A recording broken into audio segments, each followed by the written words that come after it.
Monday morning, just leaving the gym a bit later than I would usually. It's like 8:30, but I had to get this video out and I was a bit slower this morning because the prayer times are a bit crazy now. It's like 7 a.m. you pray Fajr in the mosque.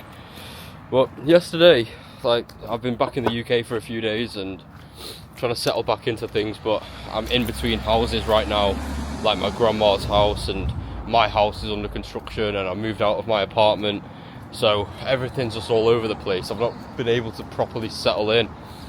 And yesterday I was going through Instagram, I noticed myself, I was scrolling a bit more and doing a bunch of the things that I don't like to do normally, you know, like after I do a bit of work, I just start checking my phone for like if anyone had liked my posts, or just engagement, or just random things that don't benefit me.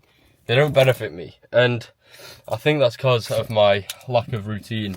Because if you guys have been watching, you know that every single morning before Umrah, I'm up at 4:30 a.m, 4:25. I'm going to the gym, I'm getting straight into my work and super locked in, diet, everything, and just this kind of threw a spanner in the works. But I'm adjusted now and I'm moving into my parents' house again today, so that I can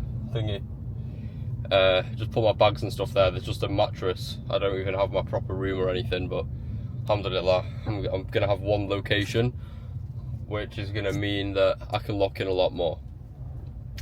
But adjusting back into all of this is not easy, and I feel like my mind's been all over the place, because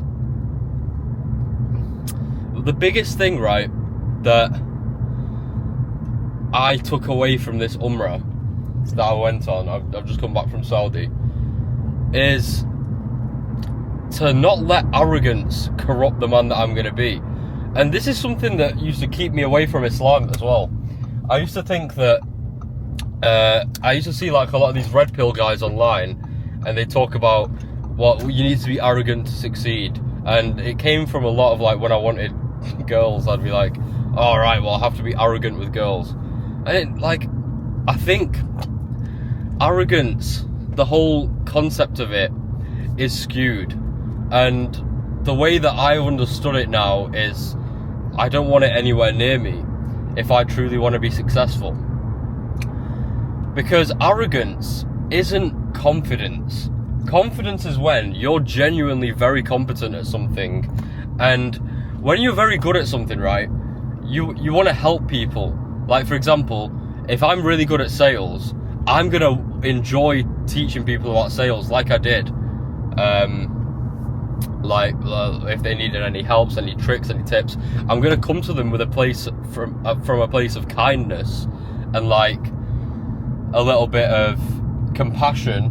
But I can still be harsh with them, but I'm not gonna overstep the mark. It's gonna be that perfect way of teaching. It's gonna be like, oh bro, you're doing this wrong, look, let me show you how I do it, and let's correct it from there. Because you understand their struggles, you understand their battles. But arrogance is when you haven't done something. Arrogance is when you're insecure about something, but you like to project it as confidence. Let's say that, I'll use another example of myself. I was very good at sales, but last year was my first year running a business, right?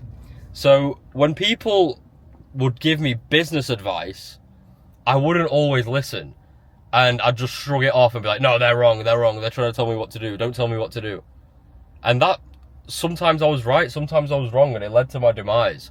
But because I felt insecure and had a little bit of imposter syndrome, I've never run a business before, so I'm still figuring things out, and this person's trying to tell me what to do, I feel like I need to be superior over them, so I'm just going to shut them down. That holds you back from your growth. That holds you back from actually taking the steps you need to learn and to win. Flipping idiots, bro. Idiots in traffic. But the same concept comes into Islam, because what does Allah say in the Quran? I think it's in the Quran. or maybe the hadiths, but it's like the man that has a seed's worth of arrogance in his heart, he won't enter Jannah.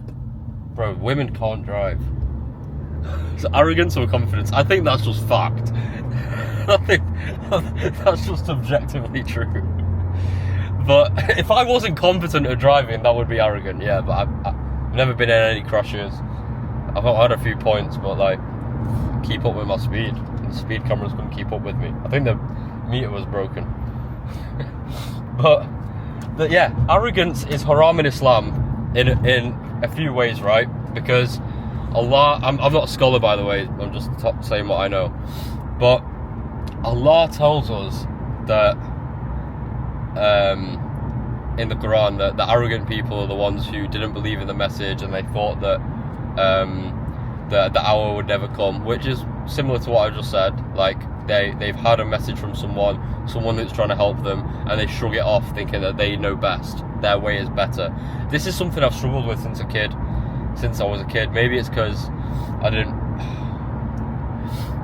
I was in such a white area and I was taught to respect one thing in my peers group, and then like I think I had some like identity crisis with my family, where like I thought that my friends knew best and my family didn't know best. My dad always used to say like, he'd always be like, oh, you know best. So this is a recurring theme. It's something that you have to work on, and that's what Islam and chasing success helps you do. You have to find these things in yourself if you want to grow, especially in entrepreneurship, because entrepreneurship is all personal development. The guy that's got the most personal development wins. The guy that's got the most skills wins. So this has always been an issue, and the reason it's haram in Islam is because, yeah, one, it diverts you from the message, but two, it's for your own good. Like, a lot of what is sinful in Islam is to prevent us from destroying ourselves. So if we're arrogant to take on the message of Islam, take on the message of God, then we're going to the hellfire. But most of the things that take us to the hellfire, there's a punishment in this world as well. Like, you drink alcohol, you get a headache. You do zina, you have all these heartbreak. You just all of these kind of bad things. You cut the ties of kinship, you have family problems. Like these are all punishments in this life and the hereafter, right? So in essence, the more that we can just put our ego to the side and embrace things for what they are, the quicker we get to grow as people, and the quicker that we get towards our goals, right? Because when I was arrogant, I couldn't see all of the things that I was doing wrong. I couldn't see the fact that I was getting fat and lazy. Like, people would tell me, oh, you're putting on a bit of timber, or you're eating too much, or you're not training hard enough. And I just thought my way's best. My way's best. Until I softened my heart to Allah, and then I was able to look myself in the mirror with true compassion. Because arrogance, it blocks your vision. It blocks your vision of who you're supposed to be. And this is a massive problem. Like, I've been posting a few videos on like Instagram and TikTok, as you guys know. Instagram's the main one. I just post on TikTok as well. And I got so much hate from, like, even on the last video I did on YouTube, just like people like trying to justify their own situation instead of taking the good from it. Like, in the last video on YouTube, I said the Muslims are weak in 2025, and went on to explain how it's because of our lack of personal development, it's our lack of accountability, it's lack of fitness, it's lack of taking risks, it's the wealthy people holding on to money, like scared to even invest it in Umrah and Hajj because they don't trust Allah like that. That's why we're weak as a nation. That's why we got so many problems in the world. Then the comments is just like, obviously some people understood, but so many of you guys were like, oh, you don't know my situation. Oh, the rich people, could they do this?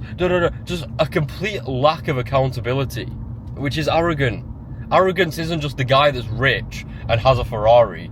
That's like, if he's confident and he's supplicating to Allah and he's a good slave, he's better than the guy that's poor but thinks he knows everything about life and won't take on any criticism. He won't take on anything that's going to benefit his life. And that's why they stay stuck day in, day out, week in, week out, month in, month out. My business would have grown so much more last year if I just took on the advices that people were giving to me. Some people were telling me to try this thing and try this product and try that product, but I was just laser focused on what I thought was best. And I had to go through that pain of losing my team and putting in so much work and losing multiple six figures to the point where now I'm still paying for that. I'm still paying for that now. But I have to go through that lesson so that I can now come on here and share with you guys the things that's ruined my life, the things that have set me back, and how I'm not going to make the same mistakes again, so that you don't have to make the mistakes that I made. You don't have to. But the only way we're going to overcome arrogance is by being completely honest with ourselves. You have to iron out a few things.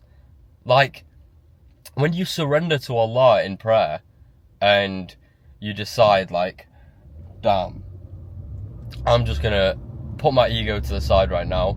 I'm not gonna go on my phone 5 minutes before I pray. I'm gonna take some deep breaths, and right now I'm just gonna talk to my Lord. You understand the translations of the prayer. When you're in sujood, you can speak in English to Him. You realize things come out of you that you didn't know you even wanted. When your head's on the floor in sujood, you start asking for things you didn't even know you wanted. And then that comes with a lot of self-reflection as well. And then when you can finally be honest with yourself and say, right, I'm not in this position right now. That's not anybody's fault except mine. And Allah wouldn't just give me money or give me good physique or give me all of these things overnight without my hard work, because then I wouldn't understand the value of hard work and I wouldn't be able to sustain any success. That's when you can start taking the steps to actually grow, to actually win, to actually learn. And that's when you can start showing up as a better person for all the people around you. Because if you haven't reached your goals yet, and